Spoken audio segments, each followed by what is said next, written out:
Hello, good morning friends. This side Priyanka Saxena.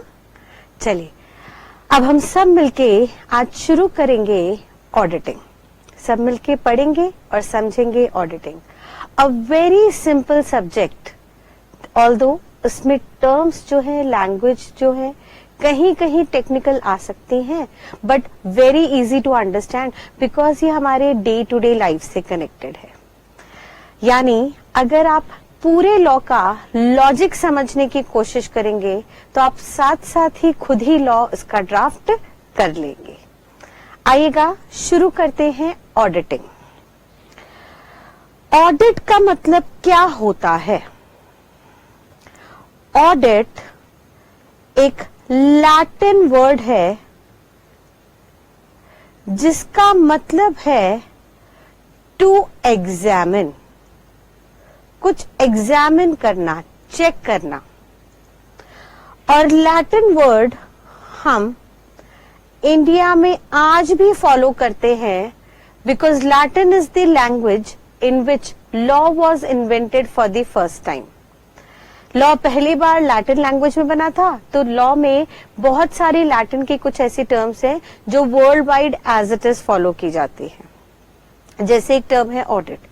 Audit का literal meaning है to examine, और auditing का मतलब होगा द प्रोसेस ऑफ एग्जामिनेशन। बहुत सिंपल सी बात है, ऑडिट का मतलब एग्जामिन और ऑडिटिंग का मतलब होगा the process to examine.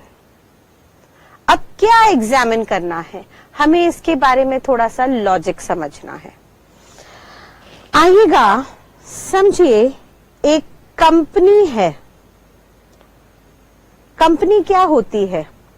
It is a separate legal entity. Separate legal entity का मतलब क्या होता है?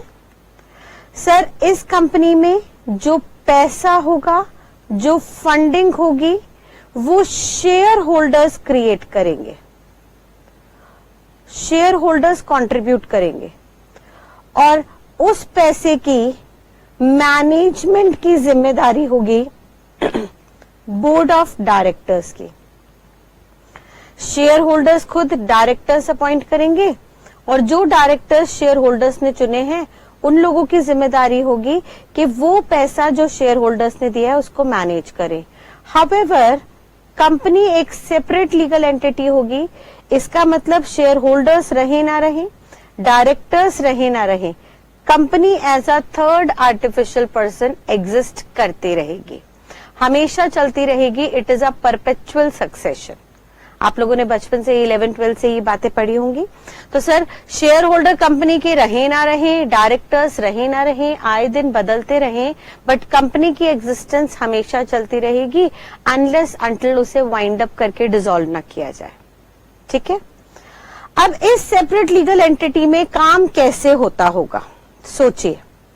शेयर होल्डर्स पैसा डालते हैं कंपनी के अंदर, but they are very large in numbers। very large in numbers का मतलब क्या है? सर, हजारों लाखों लोगों ने कंपनी में पैसा इन्वेस्ट किया होगा, बट अगर इन हजारों लोगों को हम कहें कि भाई साहब कंपनी का daily affair, daily management manage कीजिए, तो आए दिन झगड़ा होता रहेगा। बिकॉज कोई भी एक छोटे से छोटा डिसीजन लेना है, बड़े से बड़ा डिसीजन लेना है, इतने सारे लोगों को इकट्ठा करके उनसे पूछना उस डिसीजन के लिए is a very clumsy thing. बहुत ही कंफ्यूजिंग एस्पेक्ट है, बिकॉज हर किसी को एक ही बात पे एग्री कराना is next to possible, is bit difficult.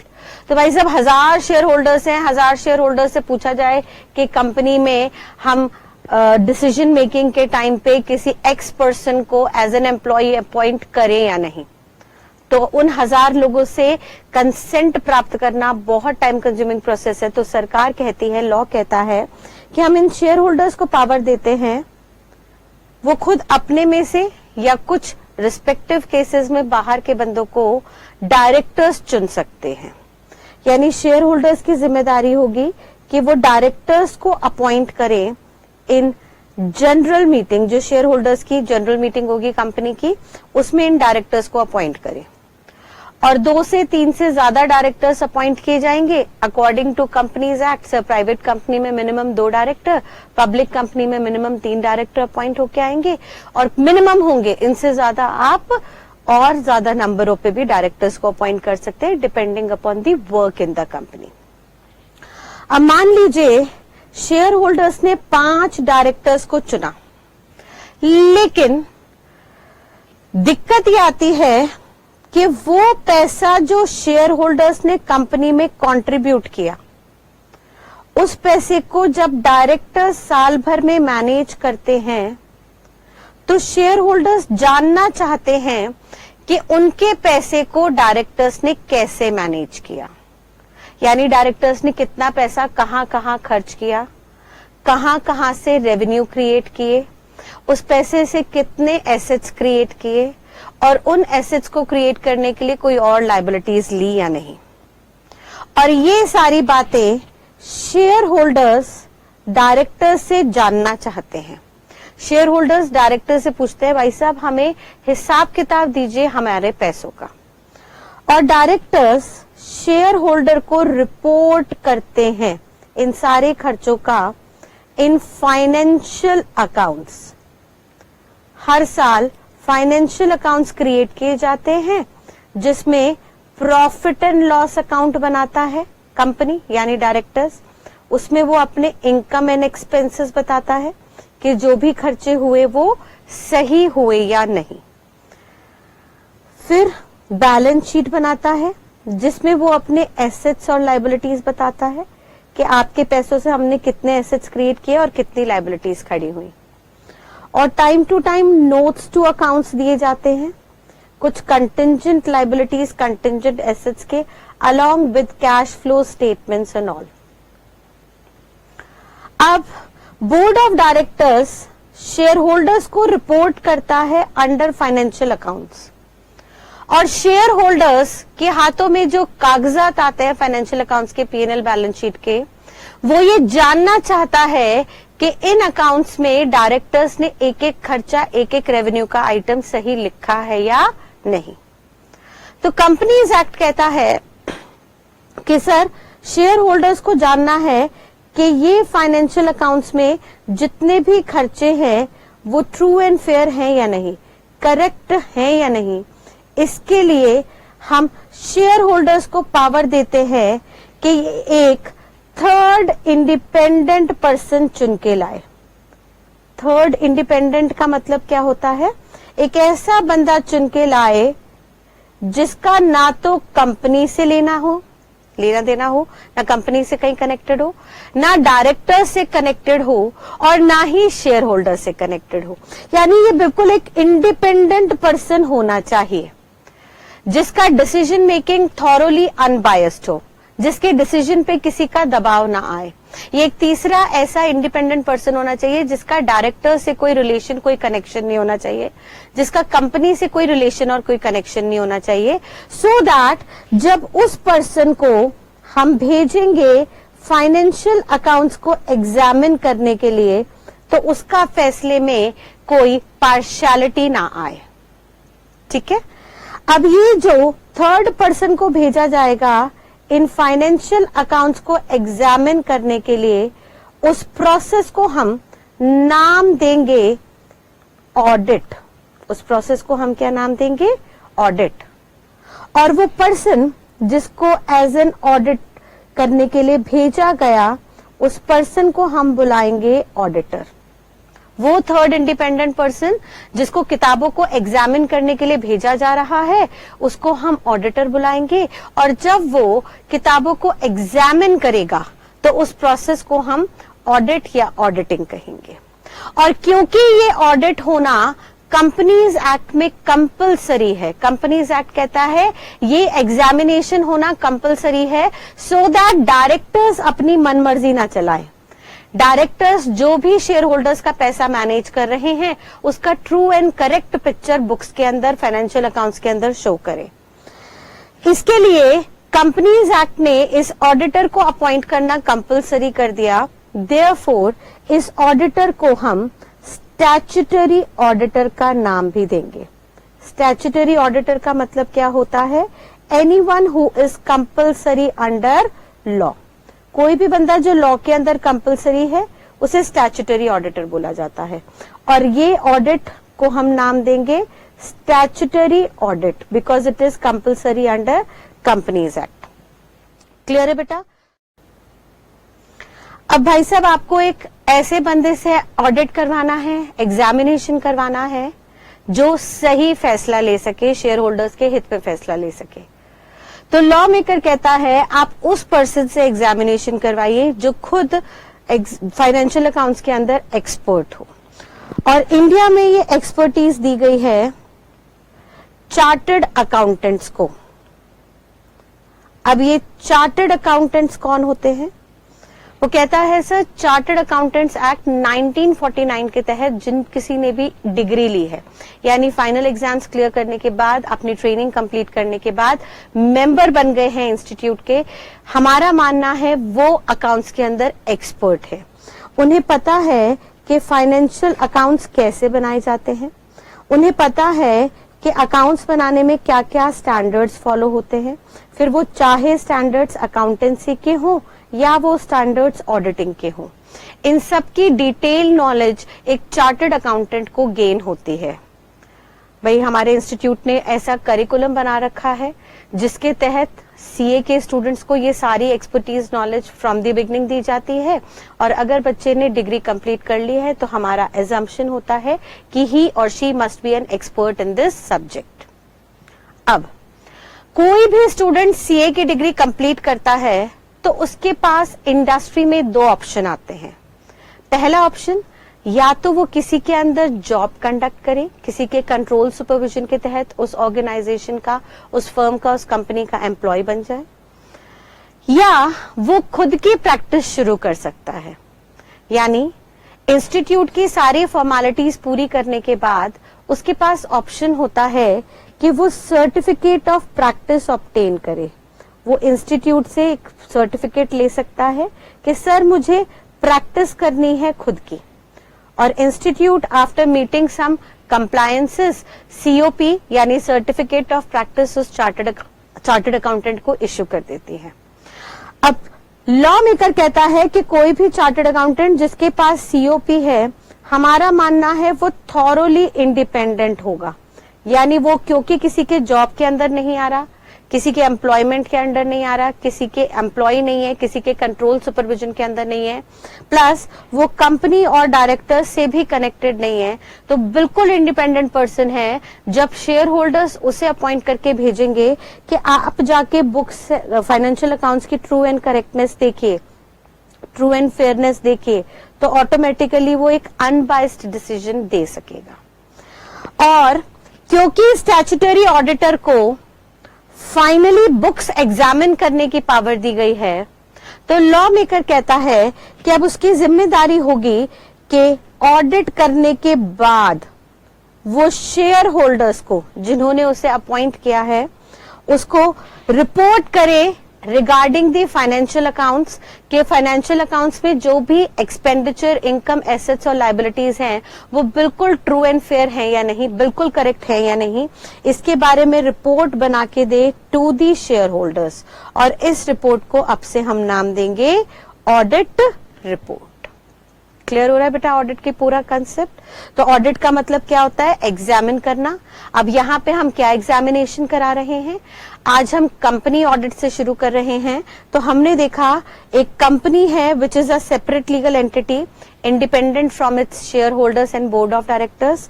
इस कंपनी के अंदर पैसे रेज किए जाते हैं टू दी शेयर होल्डर्स, और उस पैसे की मैनेजमेंट की जिम्मेदारी होती है to the board of directors. अब बोर्ड ऑफ डायरेक्टर्स जिनको शेयर होल्डर्स ने ही अपॉइंट किया है, उनके पास अथॉरिटी होती है कि वो पैसों को मैनेज करे डेली बेसिस पे, और जो भी पैसा मैनेज किया है डायरेक्टर्स ने उसको वो शेयर होल्डर्स को रिपोर्ट करते हैं in the name of financial accounts, जिसके अंदर profit and loss balance sheet के अंदर सब कुछ रेवेन्यू और कैपिटल नेचर की इनफ्लोज आउटफ्लोज दिखाए जाते हैं। अब हमें चेक करना है कि फाइनेंशियल अकाउंट्स में जो भी चीजें गिवन है वो ट्रू एंड फेयर है या नहीं। तो उसके लिए शेयर होल्डर्स जिसका एक्चुअली पैसा लगा हुआ है कंपनी के अंदर, उसको हम पावर देते हैं कि वो एक थर्ड इंडिपेंडेंट पर्सन को अपॉइंट करके लाए। जनरली ये पावर शेयर होल्डर्स के पास होती है क्योंकि पैसा उनका लगा हुआ है, तो उनको पावर दे दी जाती है कि आप एक थर्ड इंडिपेंडेंट पर्सन को अपॉइंट करके लाइए और उसको अधिकार दे दीजिए कि वो फाइनेंशियल अकाउंट्स की ट्रू एंड फेयरनेस की करेक्टनेस को एग्जामिन करे, और इस एग्जामिनेशन को हम नाम देते हैं ऑडिट। जो पर्सन ये ऑडिट करता है उस पर्सन को हम बुलाते हैं ऑडिटर, और क्योंकि ये ऑडिट कंपनीज एक्ट में कंपलसरी है, देयरफॉर इस ऑडिट को हम कहते हैं, कंपनी के ऑडिट को हम कहते हैं स्टैट्यूटरी ऑडिट। और जो बंदा इस ऑडिट को कर रहा है उस पर्सन को हम नाम देते हैं स्टैट्यूटरी ऑडिटर। ये जो स्टैट्यूटरी ऑडिटर है, क्योंकि ये फाइनेंशियल अकाउंट्स को एग्जामिन कर रहा है, तो we presume that he must be an expert in preparation and maintenance of financial accounts. Therefore हमने इसकी कंडीशन डाली कि he must be a CA having a certificate of practice so that he can pass an independent decision. और जो भी decision होता है इसका, यानी वो डिसीजन सही है, यानी किताबों में जो भी खर्चे लिखे हैं वो सही है या नहीं है, करेक्ट है या इनकरेक्ट है, ये सारे फैसले ऑडिटर शेयर होल्डर्स को रिपोर्ट करता है under a document known as audit report. Clear है बेटा? चलिए आइए शुरू करते हैं। ये तो एक इंट्रोडक्शन था, ब्रीफिंग था। इस बात को हम आगे बढ़ाते हैं कंपनीज एक्ट के कंप्लायंस में। कंपनी ऑडिट के बारे में कंपनीज एक्ट 2013 के अंदर बहुत सारी कंडीशंस एंड रिस्ट्रिक्शंस डाली गई, जिनको हम एक एक करके देखते हैं। कंपनीज एक्ट में चैप्टर 10 है, this is chapter 10 in Roman capital में चैप्टर 10 है, जो ऑडिट एंड ऑडिटर्स के बारे में बात कर रहा है। और उसके अंदर एक सेक्शन है, सेक्शन 141, जो हमें ऑडिटर की क्वालिफिकेशंस एंड डिसक्वालिफिकेशंस के बारे में बताता है। सबसे पहले हम जब क्वालिफिकेशंस पे जाते हैं तो हमने देखा ये क्वालिफिकेशन कौन होने चाहिए, कौन सा बंदा होना चाहिए, a chartered accountant having certificate of practice, यानी he must be a CA having COP. ठीक है, लॉजिकली हमने देखा सर क्योंकि आप फाइनेंशियल अकाउंट्स को एग्जामिन करा रहे हैं तो हम तो उसी से एग्जामिनेशन कराएंगे जिसको फाइनेंशियल नॉलेज है, फाइनेंशियल अकाउंट्स की एक्सपर्टीज है, और मोर ओवर उस पे वो बंदा सेल्फ प्रैक्टिस में होना चाहिए जिससे उसका डिसीजन कहीं पे भी बायस्ड ना हो, अनपार्शियल फैसले ले सके while determining whether books of accounts are true and fair और नॉट। ठीक है, दूसरा वो कहता है he can be an individual. वो कौन होना चाहिए? एक इंडिविजुअल होना चाहिए, या एक पार्टनरशिप फर्म भी हो सकती है, and this firm can be LLP limited liability partnership और अदरवाइज ऑल्सो।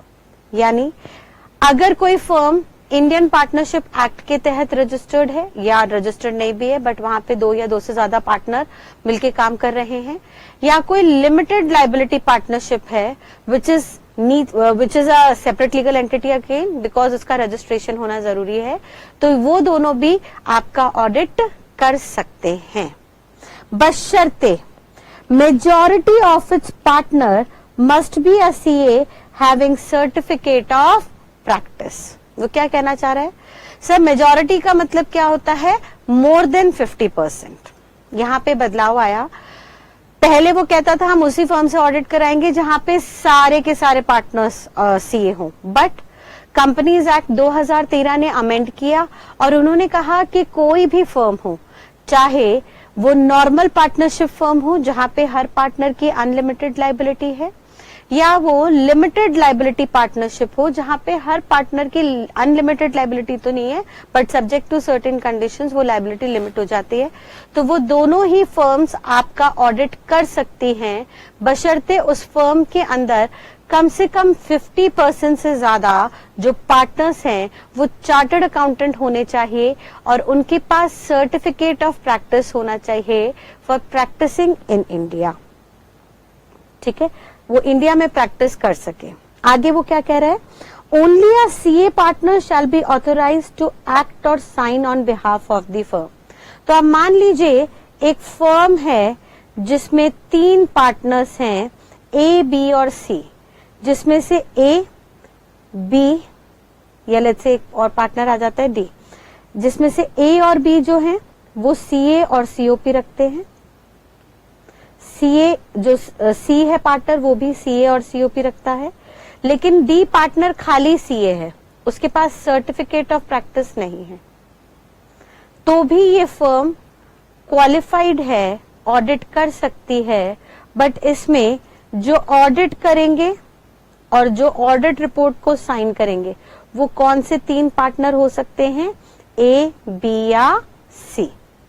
सिमिलरली मैं कहूं एक फर्म है जिसमें A जो है वो CA विद COP है, B जो है वो CA विद COP है, C खाली CS है और D के पास कोई भी प्रोफेशनल डिग्री नहीं है, तो क्या ये फर्म क्वालिफाइड होगी?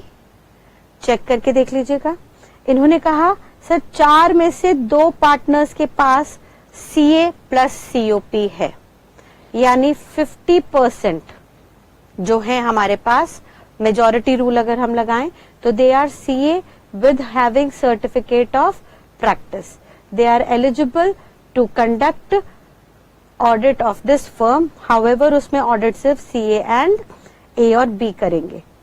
थर्ड में कह दूं खाली इसमें A है चार्टर्ड अकाउंटेंट जिसके पास COP है, दूसरा बंदा CS है, तीसरा बंदा CA में है और चौथे बंदे के पास प्रोफेशनल डिग्री ही नहीं है, तो क्या ये फर्म ऑडिट कर सकती है? सवाल ही पैदा नहीं होता। यहाँ पे मेजॉरिटी जो लोग हैं वो CA नहीं है, therefore this firm is not qualified to conduct the audit। ठीक है बेटा, क्लियर है? तो उन्होंने कहा कौन सी पार्टनरशिप फर्म ऑडिट कर सकती है, जिसके अंदर majority of the partners must be CA having certificate of practice in India. This is all about qualification. Qualification में खाली 2 कंडीशंस आई। क्या क्या कंडीशंस आई? पहला, वो बंदा चार्टर्ड अकाउंटेंट होना चाहिए हैविंग सर्टिफिकेट ऑफ प्रैक्टिस। दूसरा, वो इंडिविजुअल हो या फर्म हो, बट फर्म के अंदर majority of the partners must be CA having certificate of practice to practice in India.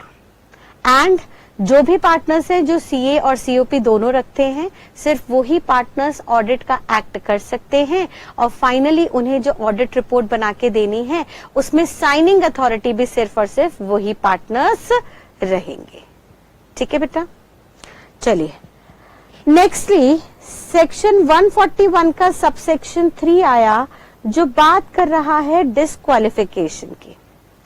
अब सेक्शन 141 क्वालिफिकेशन डिस्क्वालिफिकेशन दोनों बता रहा है, उसका सबसेक्शन 3 यानी ऑड नंबर हमें डिस्क्वालिफाइड लोगों की लिस्ट दे रहा है, उन ऑड लोगों की लिस्ट दे रहा है जिनको एज एन ऑडिटर हम अपॉइंट नहीं करेंगे। ठीक है, तो अब हम नेक्स्ट सेक्शन देखते हैं, सेक्शन 141 सबसेक्शन 3 ये क्या कह रहा है, आइएगा समझते हैं। सेक्शन 141 सबसेक्शन 3 ने कहा he must not be a body corporate except LLP, except limited liability partnership. वो जो भी ऑर्गेनाइजेशन है वो बॉडी कॉर्पोरेट नहीं होनी चाहिए।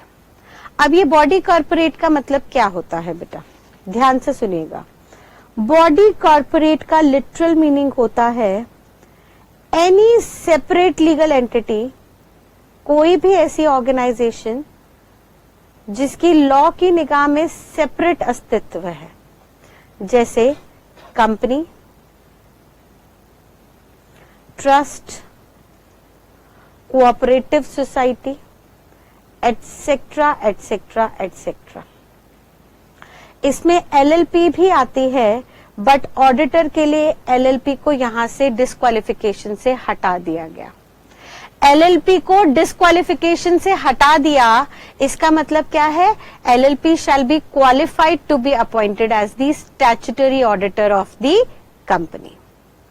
अब कारण समझते हैं कि बॉडी कॉर्पोरेट को क्यों डिस्क्वालिफाई किया, एक बार रीजन देखिएगा। सर मान लीजिए एक कंपनी है एक्स लिमिटेड। अब इस कंपनी के अंदर शेयर होल्डर्स ने पैसे लगाए थे और उसकी मैनेजमेंट देख रहा था board of directors.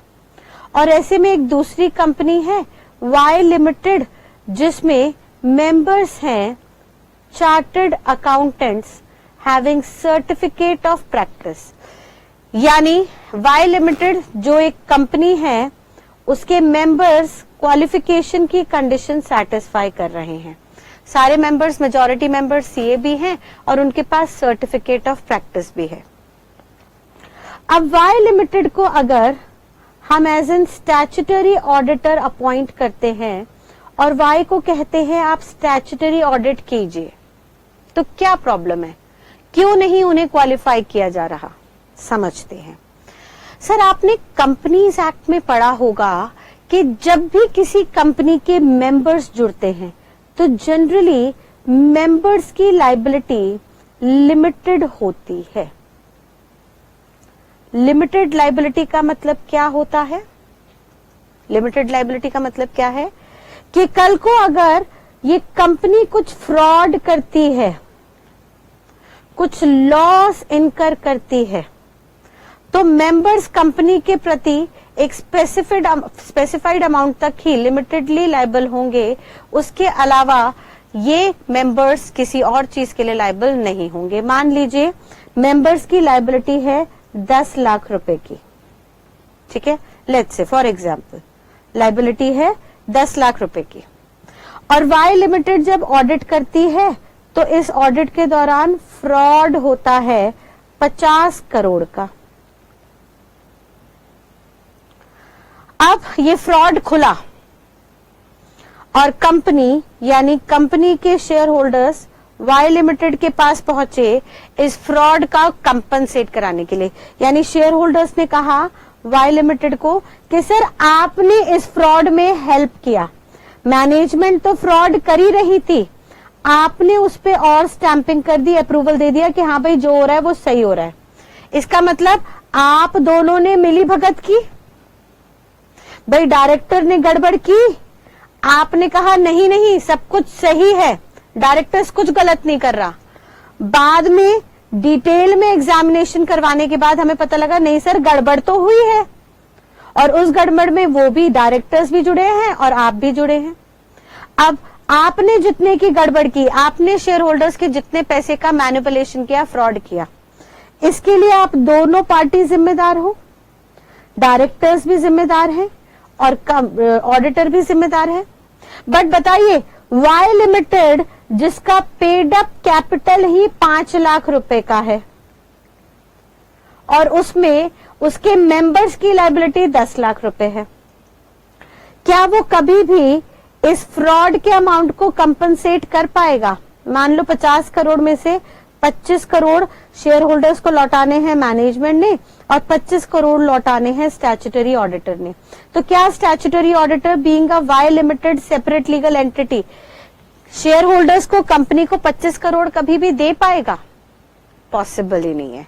Sir company जो है वो सेपरेट लीगल एंटिटी है, यानी उसके मेंबर्स का कंपनी से कुछ लेना देना नहीं है। कल को मेंबर्स रहे ना रहे, कंपनी फिर भी एग्जिस्टेंस में रहेगी और जो भी मेंबर्स है उनकी कंपनी के प्रति लायबिलिटी लिमिटेड है which is up to 10 lakh. तो जब स्टैट्यूटरी ऑडिटर यानी वाई लिमिटेड से 25 करोड़ मांगे जाएंगे तो वाई लिमिटेड कितना दे पाएगा?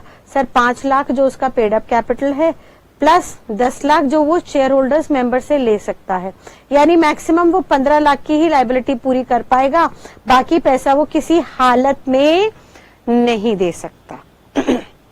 तो लॉ मेकर ने भी कहा सर कंपनी जहां पे सेपरेट लीगल एंटिटी है और उसके मेंबर्स, सर कंपनी तो आके एक्चुअली तो एग्जामिन नहीं करेगी ना, कंपनी तो अपना, ये आर्टिफिशियल पर्सन है तो कंपनी तो अपना काम अपने मेंबर से करवाएगी, और मेंबर्स जो हैं जो एक्चुअली गड़बड़ कर रहे हैं, जो काम कर रहे हैं, जो गड़बड़ में सहयोग कर रहे हैं, उनकी तो लायबिलिटी ही लिमिटेड है।